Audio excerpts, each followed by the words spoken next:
My wife's birthday is October 19th, and she has said that nobody had ever done anything real special for her birthday, like a party or anything like that. She's turning 60, and so she laid enough hints that we're, really would like something special. So we're working on that, and part of the problem with work schedules and things is trying to get that to work out. So she knows I'm taking her up somewhere today to then stay overnight. I'm taking Monday off. She normally has Mondays off, but I don't have a place to stay, and I'm just praying that God will provide a nice place. We tried that once before when we were going to Mackinac Island, and we stayed in Manistee, and we stayed in probably the worst motel ever. So I'm hoping that we find somewhere nice, but it's fall colors, so it's really hard to know. I'm hoping that we'll be, being that it's Sunday night, that we'll be able to find something. But where are you going? Well, we're going to head toward Munising and then maybe go to Sault Ste. Marie. She was hoping to go somewhere that we'd never been before, but the fall colors were so beautiful yesterday coming from Sault Ste. Marie through Munising. And so that's kind of the area that we're going. So with that in mind, Psalm 17, the Sunday school topic is called The Ultimate Satisfaction. I'm going to read verse 15 and then read through the whole psalm because it's not that long to do so. But the focus is going to be on verse 15. So we'll start with that. It says, "As for me, I will see your face in righteousness. I will be satisfied when I awake in your likeness. As for me, I will see your face in righteousness. I shall be satisfied when I awake in your likeness." So the whole psalm starts off, "Hear a just cause, O Lord, attend unto my cry. Give ear to my prayer that is not from deceitful lips. Let my vindication come from your presence. Let your eyes look on the things that are upright. You have tested my heart. You have visited me in the night. You have tried me and have found nothing. I have purposed that my mouth shall not transgress. Concerning the works of men, by the works of your lips, I have kept myself from the paths of the destroyer. Uphold my steps in your path, that my footsteps may not slip. I have called upon you, for you will hear me, O God. Incline your ear to me and hear my speech. Show your marvelous loving kindness by your right hand, O you who save those who trust in you.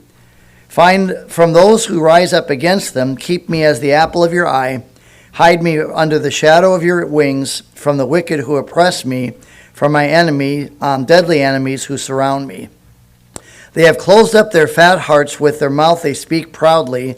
They have now surrounded us in our steps. They have set their eyes crouching down to the earth, like a lion that is eager to tear his prey, and as a young lion lurking in secret places. Arise, O Lord, confront him, cast him down, deliver my life from the wicked with your sword. With your hand from men, O Lord, from men of the world who have the portion of this life, and whose belly you fill with your hidden treasure. They are satisfied with children and leave the rest of their substance for their babes." And then verse 15 again, "As for me, I will seek your face in righteousness. I shall be satisfied when I awake in your likeness." So there's two ways of looking at this psalm, but I was going to focus more on verse 15 about satisfaction. But it is interesting as you look at this psalm.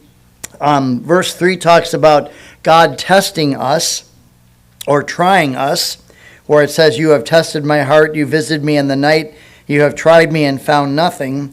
I have purposed that my mouth shall not transgress." And don't want to get onto a long rabbit trail on this, but it sounds from, if you don't understand the mind of God, it sounds like when God tests us or tries us, it sounds like he's being mean about it. Why would you, why doesn't everything get to be fun and games? Why can't everything go well? Why can't we have that prosperity gospel? Why can't we all be wealthy? Why can't we all be healthy and wise? Who used to say that? Healthy, wealthy, and wise. Just like on our motorcycle trip, this is the 4th year. Every year we've gotten rain at least on one of the days. When we started out, we were supposed to have like virtually no chance of rain for the entire 3-day period. In fact, Thursday night I actually slept out underneath us. I didn't even put my tent up. And even though I did have migraines those last 4 days, I slept so well. I slept better than I have in a long time. But coming home and hitting 3 different rainstorms, it makes you do a lot of praying. So you look at the rain and say, well, that was unfortunate, but while you're riding in the rain and you're watching for deer, it makes you pray a lot. So that's not a bad thing. Trials and not trials, but testing generally causes us to seek the Lord in a greater way anyway. And if you look at the history of the Old Testament and the Jewish people, especially in the book of Judges, when they prospered is when they then forgot the Lord and started worshiping idols, and then God would have to send them a oppressor, a nation like the Philistines or the Canaanites or the Jebusites or the Hittites or the Perizzites or the Canaanites or the whatever ites there are. And then they would cry to the Lord. God would send a deliverer, and then they'd have prosperity. So the testing is not necessarily bad. I mean, Abraham was tested by the Lord about his son Isaac. And I really honestly don't believe that God would have allowed Abraham to have actually, sacrificed Isaac. But he wanted to see if he wanted to try him. He wanted to make sure that his faith was strong. So the psalmist here then is, saying that you have done this and I've come through. I have trusted you. God also protects. Verse 8 says, in verse 8, keep me as the apple of your eye, hide me under the shadow of your wings, from the wicked who oppress me, from my deadly enemies who surround me. When we are children of God, God is, in a sense, like proud in a spiritual way of his children, and that we are like the apple of his eye. And again, it's not always a perfect relationship between parents and children, but generally, in the right sense, even from unbelievers, typically there's supposed to be a nice relationship between parents and their children. And the idea is that you try to encourage them, you try to help them, assist them, maybe even to the point of bragging on them, because you want them to be successful. They're your children. In a spiritual way, I'm proud of my 3 children and how well they have done so far in life. Could 2 of them be walking with the Lord a lot better? Yeah. One of them who had the trials, Mary Ellen, I know that my kids will never listen to me anyway. It is streaming. Okay. Well, we won't name names, but one of my children 2.5 years ago went through quite a trying of her health with heart aneurysm while pregnant, and ended up having 2 open heart surgeries. And it's interesting because maybe my 2 children, if the other 2, if they did listen to this, I doubt that they would, but I could maybe say that, why did the one that seems to walk closest with God have the trials? Only God knows. But anyway, I'm still very thrilled with how my children have done. They all make more money than me, if that's a good sign of being. But they're moral kids. They do have a walk with God. They are doing well. So God with his children, as a general rule, would be like we are like the apple of his eye. God protects then, and he takes care of us. And then the last part is the satisfaction. As for me, I will seek your face in righteousness. I will be satisfied when I awake in your likeness. So that's kind of what I wanted to focus upon. And maybe that's part of where the psalmist is, through some of the things that have happened in his life, like the trying and the testing, that he has come through as gold, as refined. By the way, that's another issue in the Psalms about the refining fire for getting metals more pure. My understanding in a limited way with that you can find gold in its pure form in nature, probably not as much as they used to. But silver has to be refined to get it pure, and I think they talk about it 7 times, but it'll still never be 100% pure. But the more it's refined, the more it becomes pure. And if you can imagine, as the Bible references this in our lives, that the refining fire, fire is painful, it's hot, but that refining, that testing, that purification process gets rid of the dross, gets rid of the dirt, gets rid of the impurities to have a better product. That's kind of what happens when the Lord allows us to go through the refining process with testings and trials as well. I know you folks don't use the hymnal Majesty hymns, but one of the key persons on creating that hymnal was Ron Hamilton. And some of you, I don't know if you guys listen to Patch the Pirate.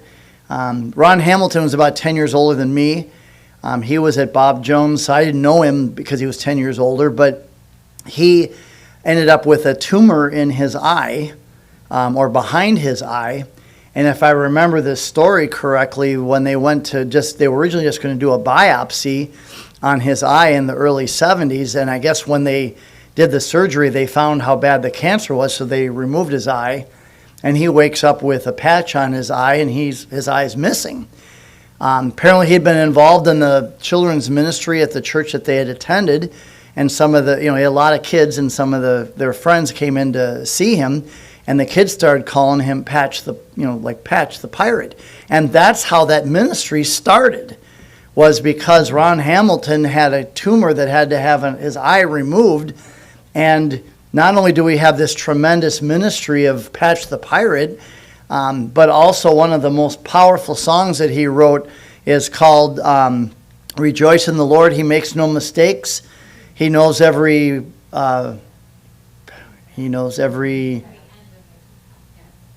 that I take, for when I am tried and purified, I shall come forth as gold.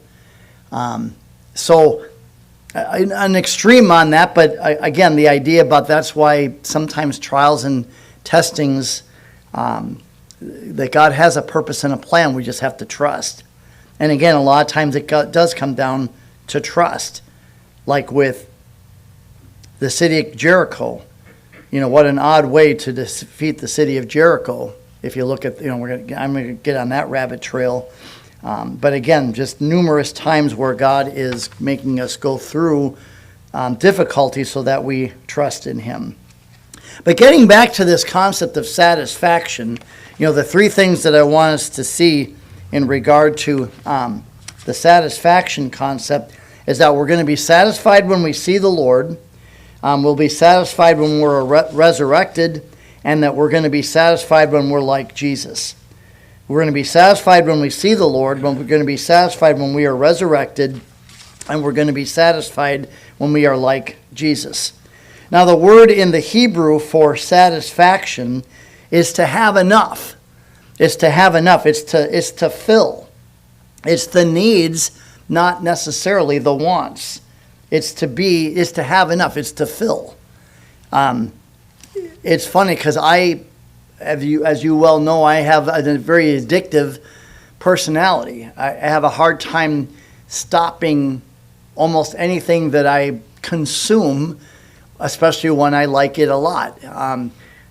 Everybody knows and jokes with me when we go out to eat. I always ask, are there free refills on soda?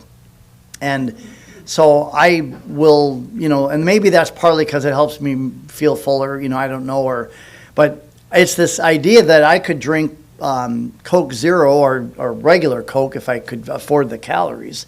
I could just keep drinking it and never have enough. Somewhere along the way, though, you have to say, I'm satisfied, I'm done. But it's more of that concept to fill. Like if you had one glass, that's all you could have, you would fill it to the full, you'd fill it to the brim, and that's enough. That's filled. You don't have to keep going. It's not always about the wants, it's about the needs. The satisfaction in the Hebrew, it talks about taking care of the thirst. Taking care of the thirst, which, again, typically then that goes back to water. But how just think about when you are really, really thirsty. If you've ever done hard work outside, like splitting wood or, running cross country like I did, the idea of the feeling of drinking water and having your thirst quenched is what the psalmist is trying to convey here. To bathe, to saturate, to satiate abundantly, soaking. It's funny how if you let a sponge dry out, just how much water it actually takes when a sponge is completely dry, but it just absorbs it, it satiates. That's the concept of satisfaction. But there is another Hebrew word that's used in a different verse that talks about gorging yourself for satisfaction. Gorging yourself. I had a roommate, we would go to, you're always hungry in college. And especially at Bob Jones, the guys' dorms were a 10-minute walk to the dining hall. So it seemed like even when you ate and you got back, just the exercise alone, that you were always hungry. But every once in a while you'd have enough money and we would go to a restaurant called Duff's. Cool. I know they went bankrupt probably because of the Bob Jones students. But they had how Golden Corral, you got to go up and get your food. At Duff's, you sat there was this huge, not rotisserie, like a Lazy Susan was on a motorized thing, and there were all of these little compartments. It almost looked like stanchions for cattle. And you'd sit in your little thing, and the food would come around in a circle. And it's like, mashed potatoes, and you'd grab mashed potatoes or chicken or whatever. You didn't even have to walk to get the food. Well, I had a roommate that he could eat 4 platefuls of food. You talk about gorging, but again, to the extreme, because he would always be in pain from eating that much. That's not the concept of satisfaction. It's not to the point of gluttony or pain. But again, you get the idea about in the Hebrew. But with the Lord, the concept of being satisfied. And I know that can have a bad term too. When we moved from Kentucky to Minneapolis, I was surprised because everybody talks about Kentucky being kind of backward. And I will say to some degree it was. I didn't get the opportunity to go to kindergarten, and my first grade were only 3 hours a day. So I always say that's why I'm as dumb as I am. Can you imagine first grade, 3 hours? I think my grandkids now, the K4 is all day, every day. K4 kindergarten, K5 kindergarten, and then so I had 3 hours a day. But we did have letter grades. We moved to Minneapolis in second grade, and through the rest of elementary school, you had S and U, satisfactory and unsatisfactory. How do you make it just like 1 point enough to be satisfactory? But what is satisfactory? It's usually the middle ground. That's a C. But spiritually, God just wants us, he wants us to have enough. But he also wants us to satiate, but to be in the world just to have the satisfaction, to have enough, to be satisfied. Psalm 36, verse 8, they shall be abundantly satisfied. Psalm 63, verse 4 and 5, thus I will bless thee where I live. I will lift up my hand in thy name. My soul shall be satisfied as with the marrow and fatness. And again, not to get all about the unhealthy things, but that's what gives it the flavor. Sorry to say. You ever had a buffalo burger? They're really, really healthy because they're like 98% lean, but there's not the flavor. Everybody says, "Oh, that's really, really bad." Well, overabundance, yes. Overdoing it, but it's the fat that gives the flavor. So, all these things. Oh, there's another Psalm 103, satisfying thy mouth with good things. Psalm 107, verses 8 and 9, he satisfies the longing soul and fills the hungry soul with goodness. So there's just tons and tons of verses about this. But I just want you to think about the idea about satisfied when we see the Lord, satisfied when we're resurrected, and satisfied with being with the likeness of the Lord. And again, you go back to the verse, and it says, I will be satisfied when I awake in your likeness.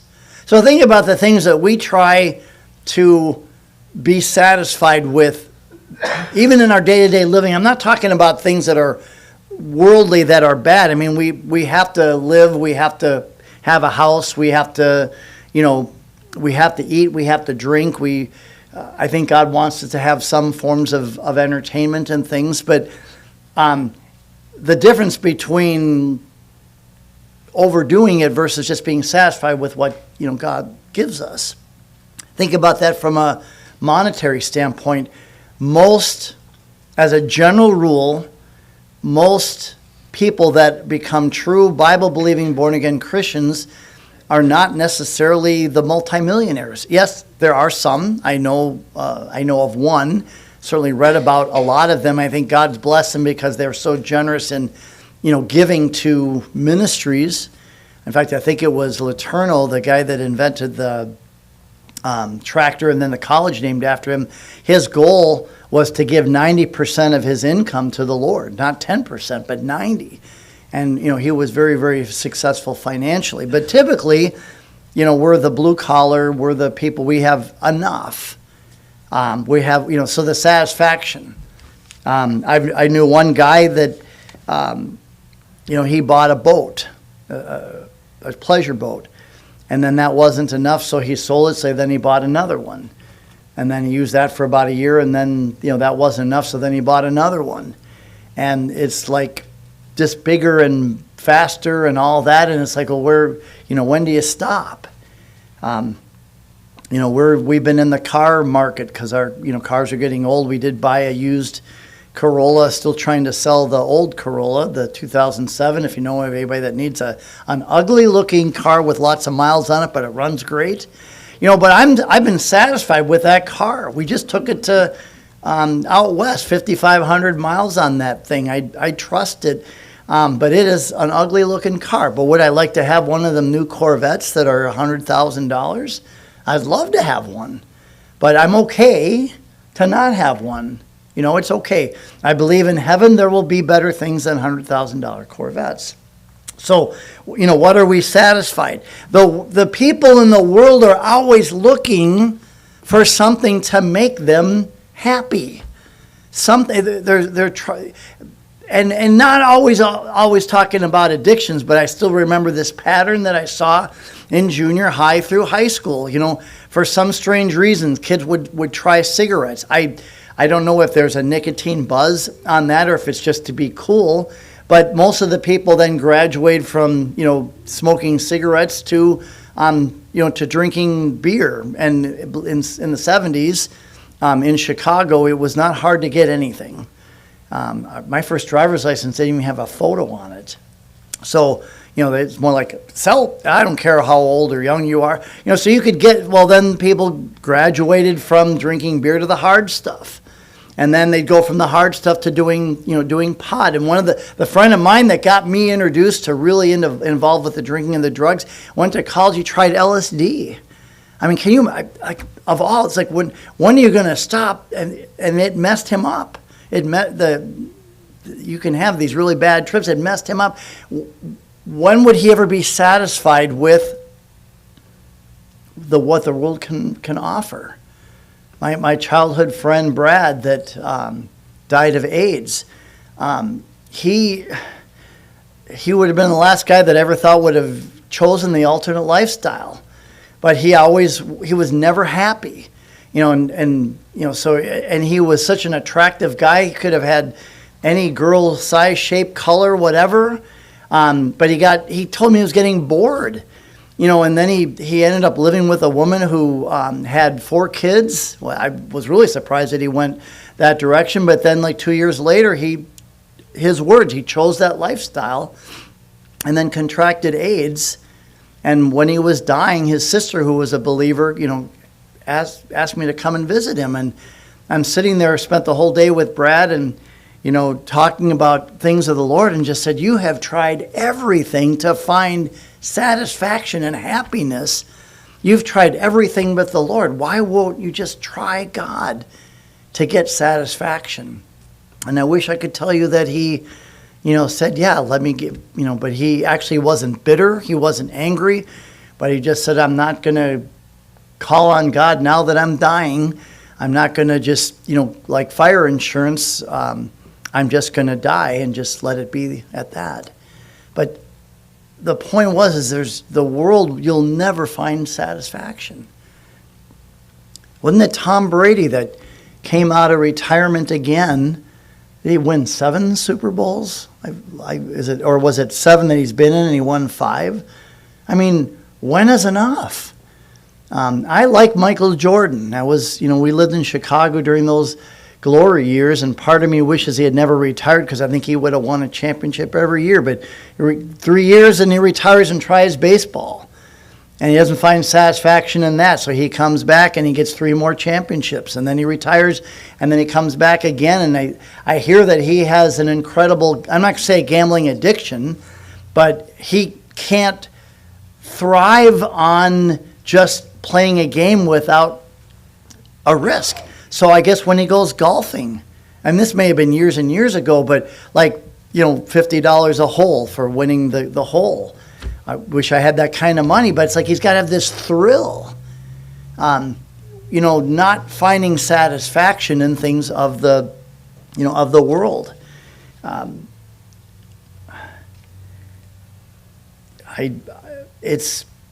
But when you look at what the psalmist is saying here, as for me, all those other things that were talked about previous, as for me, I will see your face in righteousness. I'll be satisfied when I awake in your likeness. So satisfied when you see the Lord. I hope it's obvious for those of you that know the Lord and walk with him that that's what gives satisfaction. That's what gives the missing hole, filling the gap, filling the void. It's the Lord. Except, I was just going to say, though, too, sometimes, have you ever been reading God's Word and then you can't put it down? So, there's a good thing when you need more and more of God. But I'll just tell you that sometimes when I'm just so agitated and I'm so upset, it's one nice thing about taking some of these trips that we take, you can't access the news for 3 days. And it's like, wow, this is really, really nice. Everything is, and then you come, and now I'm all back to being agitated about all these things that are going on. But God gives the peace, just reading enough of God's word, and it gives the peace, it gives the calm. So the Lord is the one that gives satisfaction. And I know the last 2 points really tie together about being in the likeness of the Lord, because that's part of what happens when we get to heaven. We're going to see the Lord, but we're also going to be like him. We shall see him as he is. I think in First John, the Apostle John that wrote that. But that's where our satisfaction is going to be. This hope sustained David during his severe trials in this psalmist. It sustained him when the wicked oppressed him. It sustained him when he was surrounded by the deadly enemies. And when you think about David and you think about his son Solomon, we think of some of the characteristics of David. We think about him was a man after God's own heart. We think about him as the guy that killed Goliath. We think about him maybe as the harp player. We think about him as, unfortunately, committing adultery with Bathsheba and that all. Solomon, we think about the wisdom and the wealth and the fact that Israel was the greatest period of the history of Israel. But one of the other things that I think about with those two is that they had like 700 wives and however many concubines. That's really hard to comprehend to a day. Think about that there would be that many. I've never dated more than one girl at a time. I never the concept is I'm going to choose to date if they receive the date back.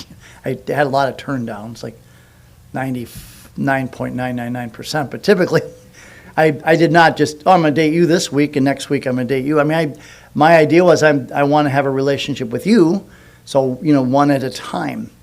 And I can't imagine, you hear about Mormonism with, and I know they say they don't have the multiple wives anymore, it's just not up front, they still have them. The dissatisfaction. Look at even in the Old Testament, how many times the Abraham having more than one wife and all the concubines and things, and Hannah and Elkanah and Peninnah, Psalm or 1 Samuel, chapter 1, and then to use a secular illustration, the Oak Ridge Boys sang a song called "Trying to Love Two Women is Like a Ball and Chain. Sometimes the pleasure ain't worth the pain." I just can't imagine that there wasn't that satisfaction in just having one wife. You read Ecclesiastes, and you realize that Solomon came to the realization that everything was vanity. It all really came down to, the relationship with God is what's going to give you the satisfaction. So you're satisfied when you see the Lord. And as I look out on the audience here, most of us are at least 20 years old. Some are, most of us are probably 60 or older. It's easier for us to look to the concept of heaven and seeing the Lord and being in his likeness because we've lived, 3/4 of our years or 80% of our years. I will admit to you, because you look like you're 21. I can't tell how old you are. 40 next year. 40! Wow. Well, you do very well. Yeah. Well, sometimes they can give you lots of gray hairs, too. But obviously, and I still remember the pastor that did our wedding, and we were doing the counseling, and he even, said, I think a lot of pastors just used to like to be mean to young married couples. You should really pray the night before your wedding that the Lord returns, that the rapture happens the night before your wedding. And I said, yeah, you're right. You are absolutely right. But I really kind of wouldn't mind having married and having kids and all that stuff too. But now that I'm in my 60s, it's a lot easier to say, yeah, do I have enough to retire? The body's breaking, bones are breaking, surgeries and all this stuff. It's easier for me to get to the point of being satisfied, looking forward to seeing the Lord and then having his likeness, especially having the glorified bodies where we wake up and we don't have migraines, and we don't have the stiffness in our backs from the 3 surgeries or yesterday with the rain, even though it wasn't really cold. I've had surgery on my right shoulder, severed a bicep tendon. I broke my left side collarbone. I got 26 stitches in my shin from when I was young. Those things just ache in this wet weather. It's like I can't imagine waking up and not feeling any pain. The 2 drugs that I had in the emergency room when my back infection was Turadol and Dilaudid. I mean, boy, for an hour you feel nothing. I mean, it's like you died and went to heaven except all the stuff on the walls start to move. But boy, is that a nice feeling to have no pain for an hour. Yeah, I didn't ask for it. I was surprised because I didn't think the first one that it was that bad. That was even before they knew it was the infection. It was just, they just thought I had messed my back up, but I was having such a hard time communicating with them that I was just surprised. Okay, but I had no idea. My daughter and daughter-in-law are RNs, and when I told them, I said, wow, that's pretty strong stuff they gave you. The water is 10 times the strength of morphine. Wow. Do you have any that I can buy? No. I used to tease Julie Bender at Bay City because she's a RN. Can't you find me at least some, Vicodin and stuff? I'm just teasing. I'm not going to do that. But anyway, satisfaction. So satisfied when we see the Lord. So David, in this psalm, and of course Solomon and others, it was the Lord that gave the satisfaction. And honestly, when I think about the beauty of Psalms, I mean, Psalms is probably my favorite book. The Gospel of John, it's just hard to know, but Psalms is so comforting, and to feel the relationship that David had writing at least 73 of those Psalms, to just feel like he was so close to God, talking to the Lord, the man after God's own heart. Enoch walking with God, Abraham being called a friend of God. That's where that satisfaction is going to be. It's not going to be in, winning sports championships or buying the nicest cars. And in fact, I had a friend of mine in high school. I was going to go over to his house and do something, and he said, "You can't come over today." And I said, "Why?" He said, "Well, my dad just bought a brand new car, and on the way home from the dealership, he got T-boned and totaled the car. And it wasn't his fault, but it's just still the anger. Brand new, things fade. Our houses fade.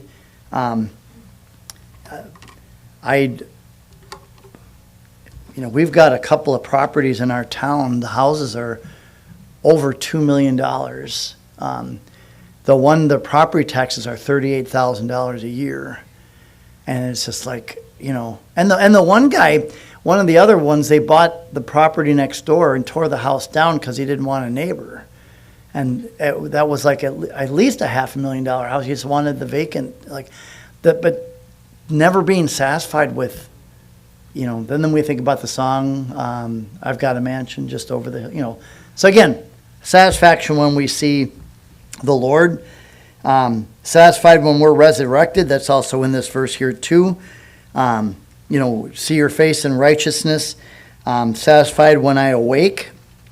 That's the idea about death and then passing on to eternity. So again, the idea then of the resurrection. So how cool is that going to be, that when we die, that we're instantly in the presence of the Lord, or if the Lord's return, the rapture happens. And I think for the excitement of that, most of us would like to see that happen. I'm sure that, I always believe that up in heaven, God's going to have reruns, or I used to say VHS, but now DVD tapes, whatever you want to call it, to get to relive some of the history parts that we didn't get to see. But how neat to realize. And I just recently had not surgery, but I had the procedure to make my throat bigger because apparently I can't eat enough at the same time. So I had that, what's that thing called, that hernia thing in my throat? Horatio? Yeah, hiatal. So they put, so 10 minutes was all the procedure, but it's so odd when they tell you, you have 30 seconds and you're going to be out, think about pleasant things, and I was thinking about the Lord, and boom, you're out, and you could be out for hours or 13 hours. Mine's only 10 minutes. You wake up and you're back. But can you imagine just that passing from the end and instantly into the beginning of eternity? So again, the resurrection being like that, that's going to be the ultimate satisfaction. Like I said, if David and Solomon couldn't find satisfaction in all these other things that the earth and the world offered, it's all in the Lord. And I know people have joked with Solomon and said, well, I'd like to try the wealth part. God, just let me try the wealth just to see if it would satisfy. And God doesn't usually, do that. And how many people have won lotteries that have then couldn't figure out how to manage their money and actually went bankrupt. So again, the resurrection. David lived each day assured of his coming resurrection. If his enemies killed him, he would rise again. If he were buried, he would come out of the grave. And again, we can have that same confidence. Jesus rose, died on the cross, rose again for paying the penalty for our sins. Jesus is the first fruits of the coming resurrection, but we are going to be resurrected as well. 1 Corinthians chapter 15, verse 20 and 55 and 57. So that's going to be the exciting part. And then the third part is satisfied when we are like Jesus. That passage in 1 John chapter 3 is which I had quoted earlier. It says, "Beloved, we are now the sons of God, and it doth not yet appear what we shall be, but we know that when he shall appear, we shall be like him, for we shall see him as he is." We're not going to be God ourselves, but if we're going to have glorified bodies where there's no more sorrow, no more crying, no more pain, no more suffering, and we're already created in the image of the Lord, but we're going to be like him to the degree of not being deity, but being so much better than where we are now. It ought to be where we're realizing that the satisfaction, comes. I mean, even think about that with Dilaudid and Turidol.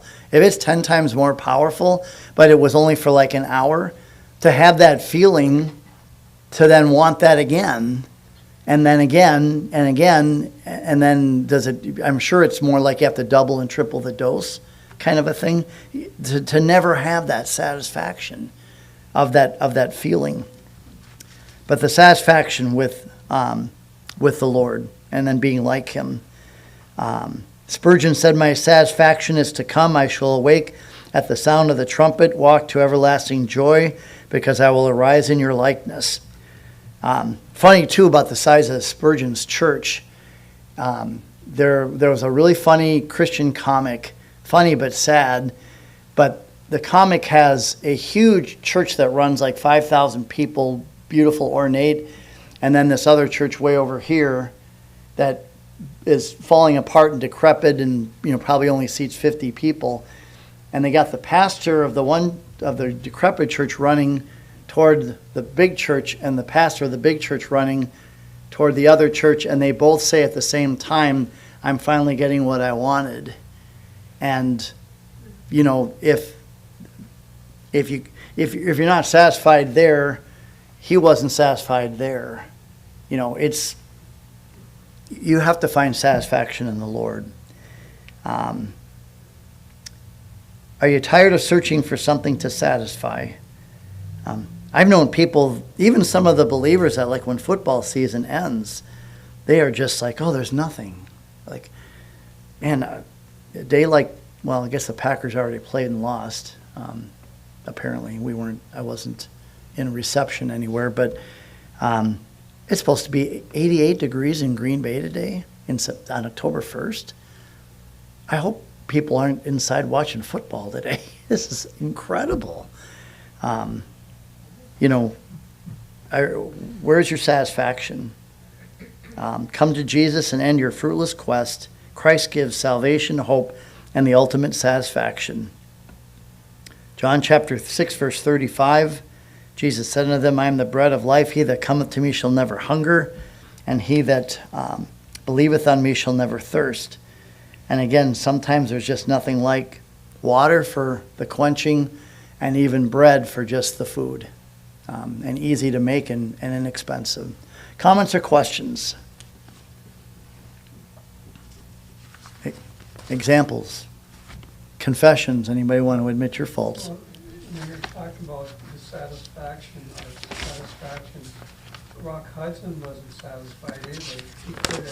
He could have, there's a lot of women he could have married, but